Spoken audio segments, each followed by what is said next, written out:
नमस्कार दोस्तों, कैसे हैं आप लोग। तो आज हम इलेक्शन कमीशन यानी निर्वाचन आयोग या चुनाव आयोग के बारे में पढ़ेंगे। जैसा कि हमने बात की थी कि हम एक मूल अधिकार के साथ साथ या नीति निदेशक सिद्धांतों के साथ साथ जो आयोग की एक श्रृंखला है उसे भी शुरू करेंगे। इससे पहले मैंने आप लोगों को यह समझा दिया था कि संवैधानिक आयोग, गैर संवैधानिक आयोग या सांविधिक आयोगों में क्या अंतर होता है। अगर आपने वो वीडियो लेक्चर नहीं देखा तो डिस्क्रिप्शन में उसका लिंक दिया है, तो आप उसे देख सकते हैं। तो आज हम अपना पहला आयोग शुरू करने जा रहे हैं, निर्वाचन आयोग। इसे हम प्री और मेंस दोनों के पॉइंट ऑफ व्यू से पढ़ेंगे। ठीक। तो सबसे पहले कि निर्वाचन आयोग जो होता है वो दो स्तरों पर काम करता है। एक को हम कहते हैं निर्वाचन आयोग। जब निर्वाचन के आगे भारत शब्द लगा हो तब एक ही बात है, या फिर निर्वाचन के आगे भारत शब्द नहीं भी लगा तब भी इसका मतलब है कि सेंटर के इलेक्शन कमीशन की बात हो रही है, केंद्रीय चुनाव आयोग की बात हो रही है। हम उसे केंद्रीय चुनाव आयोग नहीं कहते, हम उसे सिर्फ चुनाव आयोग के नाम से ही संबोधित करते हैं। और जब निर्वाचन आयोग से आगे राज्य शब्द लगा हो तब इसका मतलब है कि राज्य की बात की जा रही है, केवल एक राज्य का निर्वाचन आयोग के बारे में हम उसके अंदर पढ़ेंगे। तो इलेक्शन कमीशन के अंदर हम दोनों चीजों को पढ़ेंगे, निर्वाचन आयोग यानी केंद्रीय निर्वाचन आयोग के बारे में भी और दूसरा राज्य निर्वाचन आयोग के बारे में भी। तो शुरुआत करते हैं सबसे पहले भारत निर्वाचन आयोग, जिसे हम निर्वाचन आयोग के नाम से ही जानते हैं। तो हमारे संविधान में जो भाग 15 है, हमारे संविधान में 22 भाग है, संविधान का भाग जो 15 है उसमें आर्टिकल 324 से लेकर 329 तक निर्वाचन से जुड़े, निर्वाचन आयोग से जुड़े और निर्वाचन से संबंधित प्रावधान दिए। हालांकि निर्वाचन आयोग केवल आर्टिकल 324 में है, लेकिन 325 से लेकर 329 तक निर्वाचन से ही जुड़े प्रावधान दिए गए, क्योंकि भाग 15 का जो टाइटल है, शीर्षक है, वो है निर्वाचन। ठीक। दूसरी बात, भारत में जो चुनाव आयोग की स्थापना है वो 25 जनवरी 1950 को की गई थी, संविधान के अनुसार की गई थी। हालांकि हमारे देश का संविधान 26 जनवरी 1950 को लागू हुआ, लेकिन 26 नवंबर 1949 को हमारे कुछ प्रावधानों को लागू कर दिया गया था, और जिसमें चुनाव भी एक प्रावधान था, और चुनाव आयोग की स्थापना हमारी 25 जनवरी 1950 को हो गई थी। ये जो निर्वाचन आयोग या चुनाव आयोग है, इसका मुख्य कार्य क्या होता है? संसद यानी लोकसभा, राज्यसभा, राज्य विधानमंडल यानी विधानसभा, विधान परिषद, राष्ट्रपति व उपराष्ट्रपति के पदों पर चुनाव करवाना होता है। लेकिन आपको यह याद रखना है कि जो पंचायतें होती हैं राज्यों में नगर पालिकाएं होती हैं, उनका जो चुनाव है वो राज्य चुनाव आयोग करवाता है, ना कि केंद्र का चुनाव आयोग। अब राज्यों में जो विधानसभा के चुनाव होते हैं या जिन राज्यों में विधान परिषद है वहां पर जो चुनाव होते हैं, तो इसका मतलब ये नहीं कि राज्यों के विधानसभाओं के चुनाव हैं तो राज्य चुनाव आयोग करवाएगा। वो कार्य केंद्र का चुनाव आयोग यानी चुनाव आयोग करता है। राज्य चुनाव आयोग का संबंध केवल पंचायतों और नगर पालिकाओं के चुनाव करवाने से है। हमारे संविधान में राज्यों के लिए निर्वाचन आयोग की अलग से व्यवस्था की गई है, जो कि 73rd और 74th अमेंडमेंट के द्वारा की गई थी। दो आर्टिकल आप देख पा रहे हैं, एक जगह लिखा है 243K और दूसरी तरफ लिखा है 243ZA। हालांकि जब भी आपसे पूछा जाए कि राज्य निर्वाचन आयोग का प्रावधान भारतीय संविधान के किस अनुच्छेद में है, तो आपको 243K पर ही टिक करना है। हाँ, 243K मुख्यतः पंचायतों के चुनाव आयोग से संबंधित है, 243ZA नगर पालिकाओं के चुनाव आयोग से संबंधित है। लेकिन इसका अर्थ यह नहीं है कि पंचायतों का अलग चुनाव आयोग होता है, राज्यों का अलग चुनाव आयोग होता है। दोनों के एक ही चुनाव आयोग होते हैं। 243K के अंदर ही आपको मेन याद रखना है, क्योंकि 243ZA जब हम पढ़ते हैं तो उसमें यह लिखा होता है कि इसमें नगर पालिकाओं के चुनाव आयोग में उसी चुनाव आयोग की बात की जा रही है जिसका उल्लेख आर्टिकल 243K में। अब हम बात करते हैं संरचना की। निर्वाचन आयोग एक मुख्य चुनाव आयुक्त होगा, यानी निर्वाचन आयोग के अंदर एक चीफ इलेक्शन कमिश्नर होगा, और समय समय पर राष्ट्रपति द्वारा निर्धारित संख्या में चुनाव आयुक्त होंगे। यानी हमारे देश का जो संविधान है वो इस बात का उल्लेख नहीं करता कि कितने अन्य चुनाव आयुक्त होंगे। राष्ट्रपति तय करता है कि कितने अन्य चुनाव आयुक्त होंगे। एक मुख्य चुनाव आयुक्त होगा, ये जरूरी है, अन्य कितने होंगे ये राष्ट्रपति निर्धारित करेगा। वर्तमान में अगर हम बात करें तो वर्तमान में निर्वाचन आयोग एक 3 सदस्यीय संस्था है, जिसमें एक मुख्य निर्वाचन आयुक्त होता है और उसके अलावा 2 अन्य निर्वाचन आयुक्त होते हैं। अब मुख्य चुनाव आयुक्त हो या अन्य निर्वाचन आयुक्त हो, इनकी नियुक्ति कौन करता है? राष्ट्रपति। याद रखिए, राष्ट्रपति की विवेकाधीन शक्ति नहीं है। हमारी मंत्री परिषद जो राष्ट्रपति को सलाह देती है, उसी को राष्ट्रपति मुख्य चुनाव आयुक्त या अन्य निर्वाचन आयुक्त नियुक्त करता है। इसी प्रकार राष्ट्रपति निर्वाचन आयोग की सलाह पर प्रादेशिक आयुक्तों की नियुक्ति भी करता है, जिसे वह निर्वाचन आयोग की सहायता के लिए आवश्यक समझे। प्रादेशिक आयुक्त को इंग्लिश में बोलते हैं रीजनल कमिश्नर, क्योंकि निर्वाचन आयोग पूरे भारत के लिए चुनाव संचालित करता है। अब एक मुख्य चुनाव आयुक्त और 2 अन्य चुनाव आयुक्त, ये तीनों मिलकर पूरे भारत के चुनाव तो नहीं करवा सकते। मान लीजिए कि लोकसभा के चुनाव हो रहे हैं, तो इसके लिए अलग अलग रीजनल कमिश्नर बनाए जाते हैं, प्रादेशिक आयुक्त नियुक्त किए जाते हैं समय समय पर। उन प्रादेशिक आयुक्तों के नीचे अन्य आयुक्त होते हैं, और जिले के अंदर जो जिलाधीश होता है, डिस्ट्रिक्ट कलेक्टर होता है, वो जिला निर्वाचन अधिकारी होता है। तो राष्ट्रपति निर्वाचन आयोग की सलाह पर प्रादेशिक निर्वाचन आयुक्तों की नियुक्ति करता है। जहां तक निर्वाचन आयुक्त है, क्षेत्रीय आयुक्त है यानी प्रादेशिक आयुक्तों, उनकी सेवा शर्तों और उनके कार्यकाल का निर्धारण राष्ट्रपति करता है। यानी हमारे देश का संविधान ये नहीं बताता कि निर्वाचन आयुक्त का या क्षेत्रीय आयुक्तों का कार्यकाल कितना होगा, उनकी योग्यताएं क्या होंगी, इनका उल्लेख हमारे संविधान में नहीं किया गया। उनकी सेवा शर्तों यानी सर्विस कंडीशन, उनके कार्यकाल यानी टेन्योर का निर्धारण करने का अधिकार भारत के राष्ट्रपति को है। सामान्यतः अब यह व्यवस्था स्थापित हो चुकी है कि जो निर्वाचन आयुक्त होते हैं उन्हें भारत के सर्वोच्च न्यायालय के न्यायाधीश के समक्ष दर्जा मिलता है। जो मुख्य चुनाव आयुक्त होते हैं उन्हें सर्वोच्च न्यायालय के मुख्य न्यायाधीश के समक्ष, या फिर जो अन्य निर्वाचन आयुक्त होते हैं उन्हें सर्वोच्च न्यायालय के अन्य न्यायाधीशों के समक्ष दर्जा दिया जाता है। वो समान वेतन भत्ते होते हैं। संविधान नहीं बताता, ये परंपरा हमने स्थापित की है राष्ट्रपति के द्वारा कि जो मुख्य निर्वाचन आयुक्त व अन्य निर्वाचन आयुक्त होंगे वो सर्वोच्च न्यायालय सुप्रीम कोर्ट के न्यायाधीश यानी जज के समकक्ष होंगे। समकक्ष का होने का मतलब है उन्हें वही वेतन भत्ते सुविधाएं मिलेंगी। अब ये भी याद रखिए कि देखिए 15 अक्टूबर 1989 से पहले हमारे निर्वाचन आयोग की स्थापना कब हो गई? 25 जनवरी 1950। 25 जनवरी 1950 से लेकर 15 अक्टूबर 1989 तक हमारा जो निर्वाचन आयोग था वो एक सदस्यीय ही था।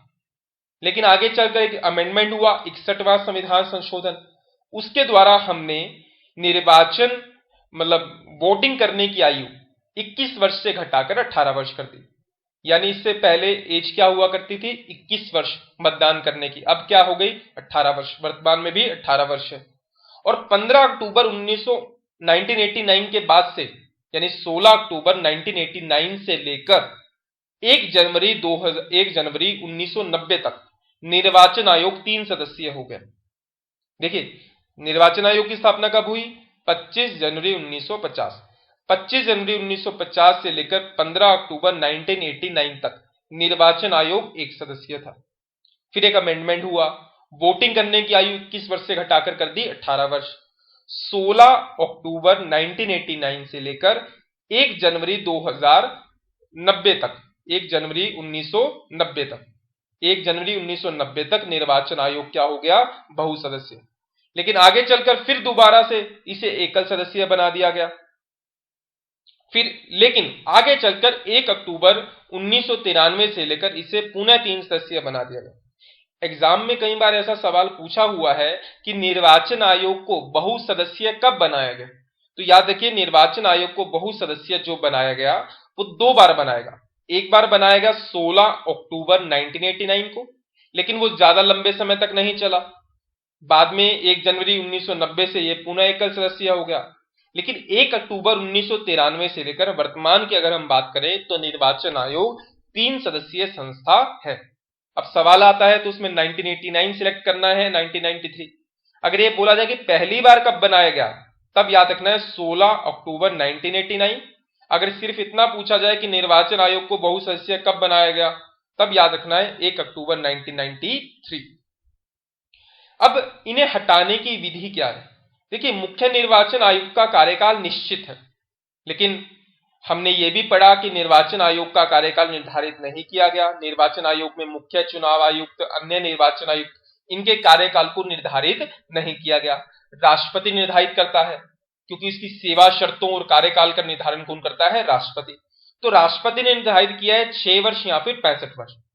अब उनका कार्यकाल निश्चित हो गया है, संविधान में निर्धारित नहीं किया, लेकिन राष्ट्रपति ने निश्चित कर दिया। अब उसे उसके पद से उसी तरीके से हटाया जाता है जिस प्रकार से सुप्रीम कोर्ट के न्यायाधीश को हटाया जाता है। तो सुप्रीम कोर्ट के न्यायाधीश को हटाया जाता है संसद में। हटाने का आधार होता है कदाचार व असमर्थता या दुर्व्यवहार का दोषी पाया जाना। तो याद रखिएगा कि भारत में जो निर्वाचन आयुक्त होते हैं वो राष्ट्रपति के प्रसाद पर्यंत, राष्ट्रपति की इच्छा तक पद धारण नहीं करते। उनका कार्यकाल निश्चित कर दिया गया है और उन्हें उसी प्रकार से हटाया जाता है जैसे सुप्रीम कोर्ट के न्यायाधीशों को हटाया जाता है। यानी इसका मतलब उनको हटाने की प्रक्रिया कहां चलती है? संसद में चलती है, और इन्हें सर्वोच्च न्यायालय के न्यायाधीश के समक्ष की दर्जा दिया जाता है। वहीं जो अन्य निर्वाचन आयुक्त होते हैं, जो 2 होते हैं, प्रादेशिक आयुक्त जो समय समय पर राष्ट्रपति निर्वाचन आयोग की सलाह पर उपलब्ध करवाता है, उन्हें मुख्य निर्वाचन आयुक्त की ही सिफारिश पर हटाया जाता है, अन्यथा नहीं। लेकिन सवाल यह है कि क्या मुख्य निर्वाचन आयुक्त ने राष्ट्रपति को सिफारिश की तो क्या राष्ट्रपति उसे मानने के लिए बाध्यकारी है या नहीं? तो एक मामला ऐसा हुआ था 2009 में लोकसभा के चुनावों के ठीक पहले। उस समय मुख्य चुनाव आयुक्त हुआ करते थे एन गोपालास्वामी। उन्होंने राष्ट्रपति प्रतिभा पाटिल को सिफारिश की कि जो अन्य निर्वाचन आयुक्त थे, अन्य चुनाव आयुक्त थे, उनका नाम था नवीन चावला, उनको हटाने की सिफारिश की। और जल्द ही वही नवीन चावला मुख्य चुनाव आयुक्त बनने वाले थे। लेकिन राष्ट्रपति ने क्या कहा? इस तरह की सिफारिश राष्ट्रपति के लिए बाध्यकारी नहीं है। ठीक है कि अन्य निर्वाचन आयुक्त व प्रादेशिक आयुक्तों को मुख्य चुनाव आयुक्त की ही सिफारिश पर हटाया जाता है, लेकिन राष्ट्रपति के लिए वो सिफारिश मानना बाध्यकारी नहीं होता, क्योंकि राष्ट्रपति मंत्री परिषद की ही सलाह से कार्य करता है। इसके साथ कुछ चीजों को और याद रखिए। उच्च न्यायालय, उच्चतम न्यायालय के न्यायाधीश, हाईकोर्ट के जजेस, सुप्रीम कोर्ट के जजेस, चीफ इलेक्शन कमिश्नर और सीएजी नियंत्रक एवं महालेखा परीक्षक, उन्हें जो हटाने का आधार है वो एक ही है, वो है दुर्व्यवहार या कदाचार या असमर्थता। और इन सबको हटाने की प्रक्रिया आपकी कहां चलती है? संसद में चलती है। हाईकोर्ट के जज, सुप्रीम कोर्ट के जज, चीफ इलेक्शन कमिश्नर, सीएजी, इन सबको हटाने की प्रक्रिया कहां चलती है? संसद में। हटाने का आधार क्या है? दुर्व्यवहार या फिर कदाचार। और संसद जिस बहुमत से हटाती है उसे कहते हैं विशेष बहुमत। और इसके साथ यह भी याद रखिए, इनमें से किसी को भी हटाने के लिए संविधान में महाभियोग, इंपीचमेंट शब्दों का उपयोग नहीं किया गया। महाभियोग शब्द केवल राष्ट्रपति के लिए उपयोग किया जाता है, लेकिन हालांकि इन सबको हटाने की प्रक्रिया महाभियोग जैसी ही है। महाभियोग को कहते हैं अर्धन्यायिक प्रक्रिया। अर्धन्यायिक प्रक्रिया का मतलब जो न्यायालय में न चलकर संसद में चलती है, और इनको हटाने की प्रक्रिया भी संसद में चलती है। बस इनको हटाने के लिए महाभियोग शब्द का उपयोग नहीं किया गया है। कार्यकाल, जैसा कि मैंने आपको बताया कि संविधान निर्धारित नहीं करता, लेकिन राष्ट्रपति के द्वारा इनका कार्यकाल 6 वर्ष या 65 वर्ष की उम्र जो भी पहले हो जाए वो निर्धारित किया गया। निर्वाचन आयोग के कार्य व शक्तियां क्या है? सबसे पहला कार्य है निर्वाचक नामावली तैयार करना कि किन किन लोगों के नाम रखने हैं, मतलब जो भी 18 वर्ष की आयु के हो चुके हैं उसकी एक लिस्ट तैयार करना। योग्य मतदाताओं को पंजीकृत करना, निर्वाचन क्षेत्रों का परिसीमन या सीमांकन करना, उनके एरिया को डिवाइड करना, चुनाव तिथियों का निर्धारण करना, जो लोग चुनाव में भाग ले रहे हैं उनके नामांकन पक्षों की जांच करना, राजनीतिक दलों को मान्यता व चुनाव चिन्ह आवंटित करना, किसी भी पॉलिटिकल पार्टी को मान्यता देना, स्टेट लेवल, नेशनल लेवल, उन्हें उनके चुनाव चिन्ह आवंटित करना, उनके विवादों को सुलझाना। इसके साथ साथ राजनीतिक दलों हेतु आचार संहिता तैयार करना, मॉडल कोड ऑफ कंडक्ट तैयार करना, चुनाव प्रक्रिया में सुधार व प्रादेशिक चुनाव आयुक्तों की नियुक्ति में राष्ट्रपति को सलाह देना, संसद सदस्यों की यानी सांसदों की जो अयोग्यताएं हैं उसके संबंध में राष्ट्रपति को सलाह देना। यहां पर दल बदल नहीं आएगा, दल बदल को छोड़कर अन्य अयोग्यता, क्योंकि दल बदल के मामले में पीठासीन अधिकारी फैसला लेता है। इसी प्रकार विधानमंडल यानी विधायकों की सदस्यों की योग्यता के मामले में राज्यपाल को सलाह देना। इसके अलावा एक आखिरी कार्य है राष्ट्रपति को सलाह देना कि राष्ट्रपति शासन वाले राज्य में 1 वर्ष समाप्त होने के पश्चात निर्वाचन कराए जाएं या नहीं। राष्ट्रपति शासन का मतलब आर्टिकल 356 को जब 1 साल से ज्यादा 6 महीने के लिए बढ़ाना होता है तो 2 शर्तों का होना अनिवार्य होता है। एक पहला कि भारत में आर्टिकल 352 लगा हो और दूसरा निर्वाचन आयोग ये सिफारिश करे कि चुनाव करवा सकते हैं या नहीं। तो ये भी निर्वाचन आयोग का काम होता है कि 1 वर्ष के पश्चात जहां पर राष्ट्रपति शासन लगा है कि वहां निर्वाचन करवाए जा सकते हैं या नहीं। अब कुछ तथ्य याद रखिए, एग्जाम में कई बार पूछे जाते हैं। पहली चीज, निर्वाचन आयोग के सदस्यों की योग्यताओं का वर्णन संविधान नहीं करता, उनके कार्यकाल का वर्णन संविधान नहीं करता। इसको निर्धारित करने का अधिकार किसको है? राष्ट्रपति को। इसके साथ साथ इस बात को भी याद रखिए कि संविधान में जब कोई निर्वाचन आयुक्त या मुख्य निर्वाचन आयुक्त रिटायर हो जाता है तो क्या वो कोई अन्य सरकारी पद धारण कर सकता है या नहीं। तो संविधान में इस प्रकार की भी रोक स्पष्ट रूप से लगाई नहीं गई। योग्यताओं का उल्लेख नहीं है, कार्यकाल का उल्लेख नहीं है, रीअपॉइंटमेंट या दूसरी नियुक्तियों पर रोक नहीं लगाई गई, इसका उल्लेख नहीं है। पहले निर्वाचन आयुक्त कौन थे? आप जानते होंगे, सुकुमार सेन थे। पहली महिला निर्वाचन आयुक्त कौन थी? वी.एस. रमादेवी थी। और वर्तमान में निर्वाचन आयुक्त का नाम है श्री सुनील अरोड़ा। देखिए, वर्तमान में एक मुख्य चुनाव आयुक्त है जिनका नाम है सुनील अरोड़ा। 2 अन्य निर्वाचन आयुक्त हैं, एक का नाम है श्री अशोक लवासा और दूसरे का नाम है श्री सुशील चंद्रा। अब मैंने आपको शुरुआत में बताया था कि संविधान का भाग 15 निर्वाचन से जुड़ा है, उसमें 324 से लेकर 329 तक प्रावधान। तो हम 324 से लेकर 329 तक पढ़ लेते हैं क्योंकि कई बार आर्टिकल्स पूछ लिए जाते हैं। तो सबसे पहले आर्टिकल 324।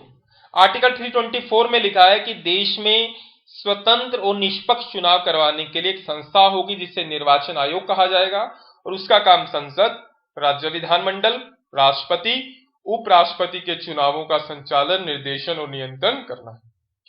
वहीं आर्टिकल 325 कहता है कि किसी व्यक्ति को चुनाव प्रक्रिया में शामिल होने के लिए केवल धर्म, मूलवंश, जाति, लिंग के आधार पर अयोग्य नहीं किया जा सकता या उसके द्वारा इनमें से किसी एक आधार पर दावा नहीं किया सकता। यानी आर्टिकल 325 भारत में इस बारे में, संविधान में इस बारे में व्याख्या करता है कि अगर कोई भी चुनाव प्रक्रिया में भाग लेना चाहता है तो उसके साथ धर्म, मूलवंश, जाति, लिंग के आधार पर भेदभाव नहीं किया जाएगा। आर्टिकल 326 काफी महत्वपूर्ण अनुच्छेद है। 324 से लेकर 329 तक 2 अनुच्छेद सबसे ज्यादा जरूरी हैं, 324 और 326। 326 वयस्क मताधिकार की बात करता है और कहता है कि लोकसभा, राज्य विधानसभा में सबको वयस्क मताधिकार का अधिकार हो। अब वयस्क मताधिकार क्या होता है हम इसे आगे पढ़ेंगे। इसमें कहा गया कि भारत का कोई भी नागरिक जो 18 वर्ष की आयु पूरी करता है निर्वाचन में वोट डालने का अधिकार होगा। वयस्क मताधिकार का ही मतलब यही होता है कि प्रत्येक व्यक्ति जो भारत का नागरिक है, 18 वर्ष की आयु प्राप्त कर चुका है, वो वोट देने का अधिकार भारत में रखता है। तो क्या सबको यह अधिकार होता है? तो ऐसा नहीं है। तो जेल में जो बंद कैदी होते हैं उनके पास इस प्रकार का अधिकार नहीं होता।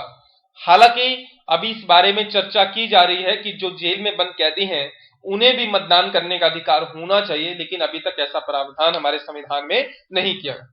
और आर्टिकल 326 ये भी कहता है कि संविधान के उपबंधों या जो संसद या विधानमंडल है वो किसी को इस आधार पर मतदान करने से नहीं रोक सकती कि वो भारत में निवास नहीं करता, वो मानसिक रूप से ठीक नहीं है, वो अपराधी है, भ्रष्ट है, अवैध आचरण के आधार पर अयोग्य है।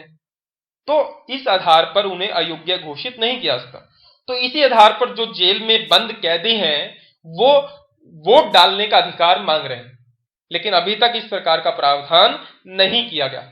इसके साथ ये भी याद रखिए कि जो मतदान करने का अधिकार है, राइट टू वोट, उसे संवैधानिक अधिकार और विधिक अधिकार दोनों का दर्जा प्राप्त है।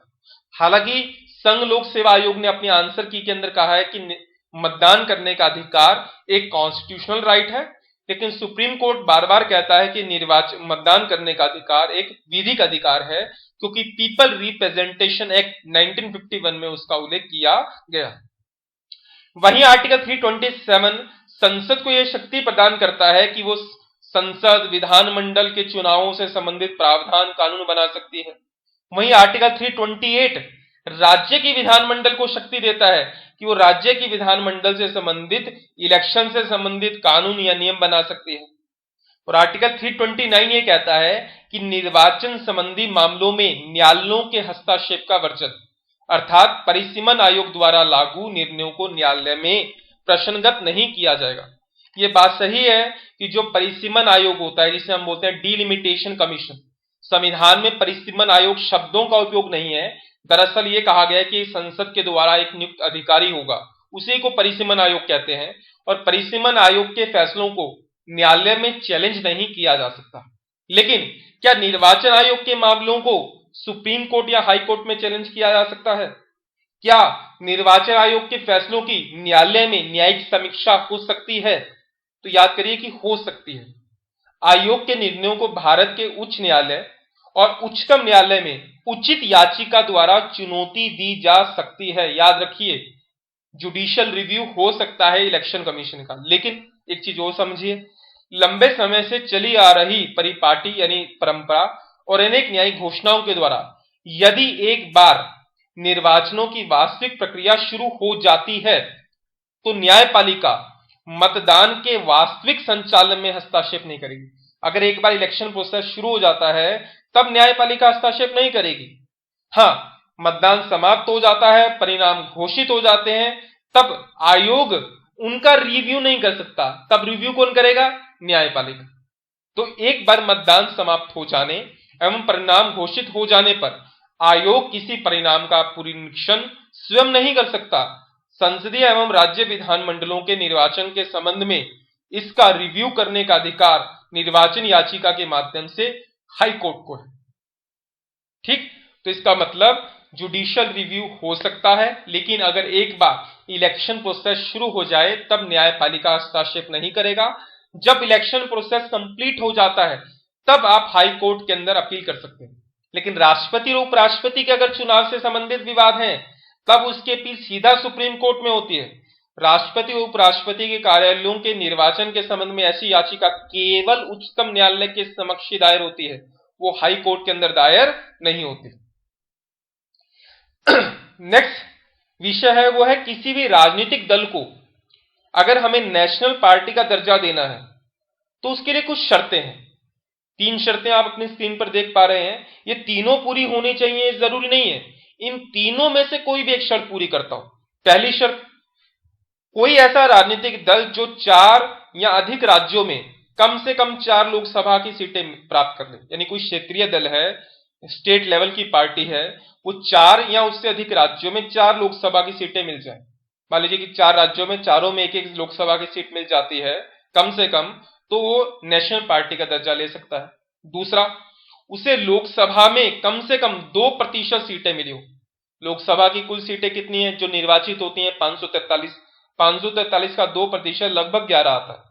तो अगर उसे वो 11 सीटें मिल गई हैं किसी भी स्टेट पार्टी को, किसी भी क्षेत्रीय दल को, लेकिन वो 11 सीटें कौन से? 3 अलग अलग राज्यों में मिली होनी चाहिए। एक ही स्टेट से वो 11 सीटें जीत जाए तो नेशनल पार्टी नहीं बनेगा। उसे 3 अलग अलग राज्य में टोटल 11 सीटें मिल जाती हैं, 2%, तो उसे नेशनल पार्टी का दर्जा मिल जाता है। तीसरा, वह क्षेत्रीय दल कम से कम 4 राज्यों में स्टेट लेवल की पार्टी हो।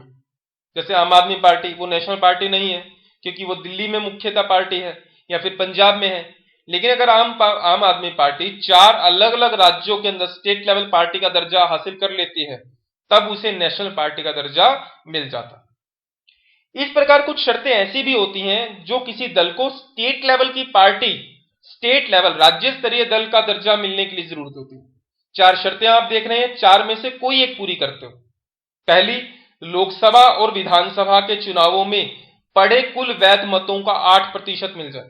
सीट बेशक ना मिले, कुल वैध मतों का लोकसभा में या फिर विधानसभा में कुल वैध मतों का 8% मिल जाए। वैध मत का मतलब मान लीजिए कि 100 वोट पड़े, उसमें से 10 वोट अवैध हो गए, खारिज हो गए, किसी कारणवश जाली थे या किसी कारण, तो बचे हुए वैध मत कितने हुए? 90। अब 90 में से 8% मिल जाए या लोकसभा में या फिर विधानसभा में। दूसरा, विधानसभा चुनाव में जिस राज्य में वो राज्य स्तरीय दल का दर्जा चाहता है, उस राज्य की विधानसभा के चुनाव में उसे कुल वैध मतों का 6% और उसी राज्य विधानसभा में कम से कम 2 सीटें मिल जाए तो वो उस राज्य में स्टेट लेवल पार्टी का दर्जा मिल जाता है। तीसरा, लोकसभा के चुनाव में कुल वैध मतों का 6% और जिस राज्य में वो स्टेट लेवल पार्टी का दर्जा चाहता है वहां पर कम से कम 1 सीट उसे मिल जाए। चौथी शर्त, विधानसभा चुनावों में या तो 3% सीटें या 3 सीट, जो भी अधिक हो।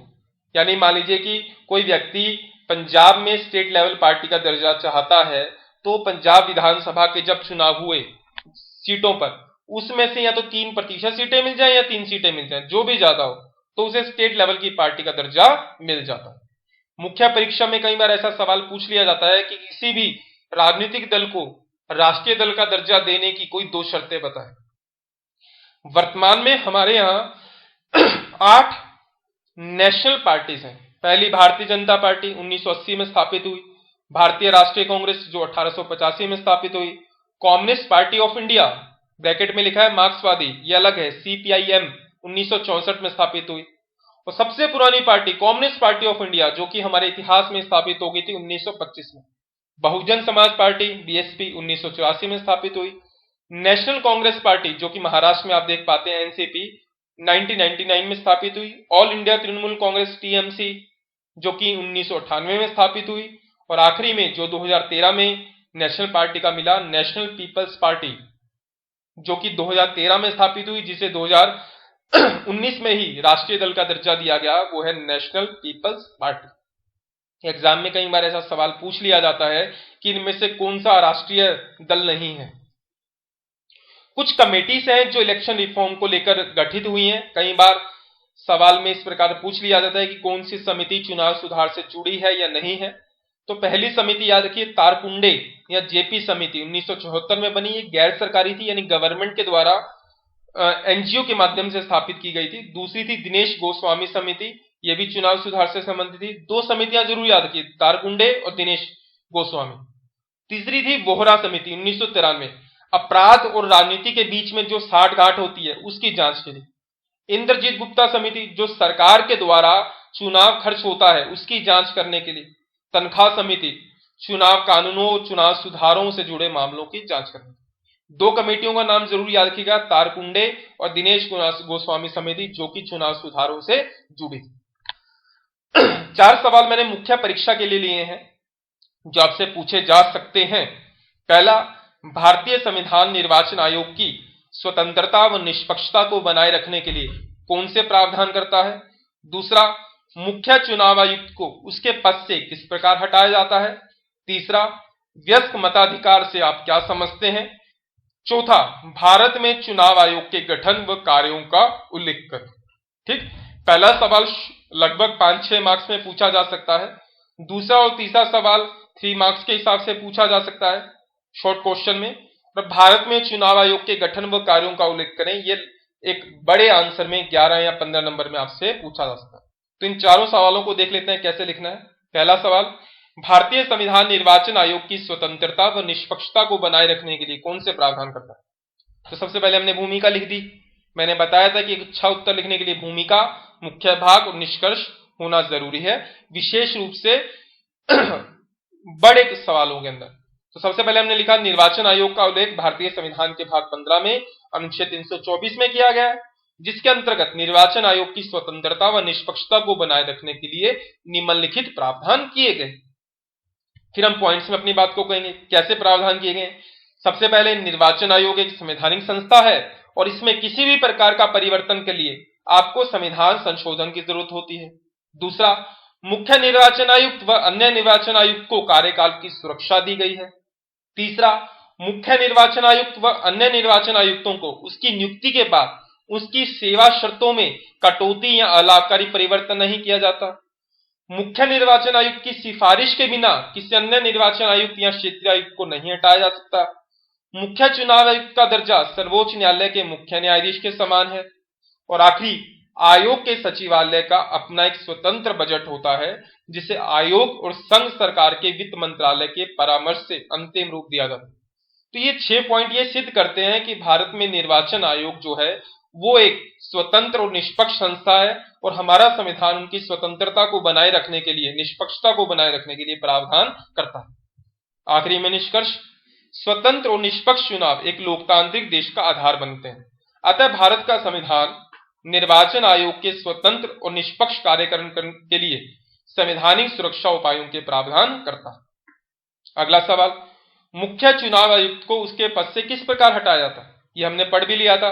मुख्य चुनाव आयुक्त को उसके पद से उसी प्रक्रिया और उन्हीं आधारों पर हटाया जाता है जिस प्रक्रिया और जिन आधारों पर उच्चतम न्यायालय के न्यायाधीश को हटाया जाता है, अन्यथा नहीं, अर्थात कदाचार व दुर्व्यवहार का दोषी पाए जाने पर।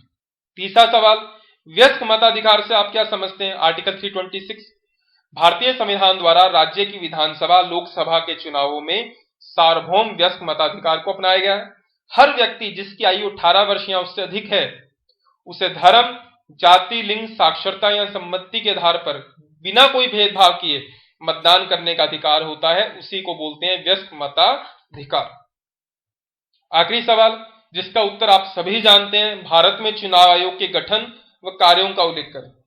कार्य आप जानते हैं, भूमिका हमने में लिखा, निर्वाचन आयोग का उल्लेख भारतीय संविधान के भाग 15 में अनुच्छेद 324 में किया गया है। ये भी हम आगे का पूरा आपने पढ़ा हुआ है। निर्वाचन आयोग में एक मुख्य चुनाव आयुक्त होगा, समय समय पर राष्ट्रपति द्वारा निर्धारित संख्या में चुनाव आयुक्त होंगे। 3 सदस्यीय संस्था है, राष्ट्रपति के द्वारा नियुक्ति की जाती है। अब वही कार्य जो हम पढ़ चुके हैं पहले की स्लाइड्स में, ठीक। तो ये था पूरा का पूरा निर्वाचन आयोग। अगला जो विषय है वो है राज्य निर्वाचन आयोग, स्टेट इलेक्शन कमीशन, जिसके लिए 2 आर्टिकल दिए हैं, आर्टिकल 243K और 243ZA, लेकिन आपको 243K याद रखना।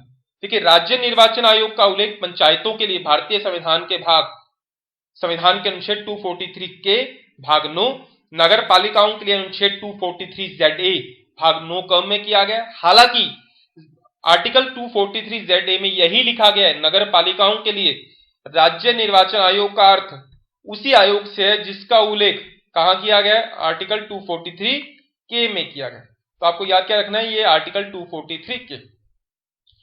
पंचायतों, नगर पालिकाओं के लिए कराए जाने वाले सभी निर्वाचनों के लिए निर्वाचक नामावली तैयार करना, संचालन करना, अधीक्षण करना, कंट्रोल करना, ये सब किसमें होता है, राज्य निर्वाचन आयोग में निहित होगा।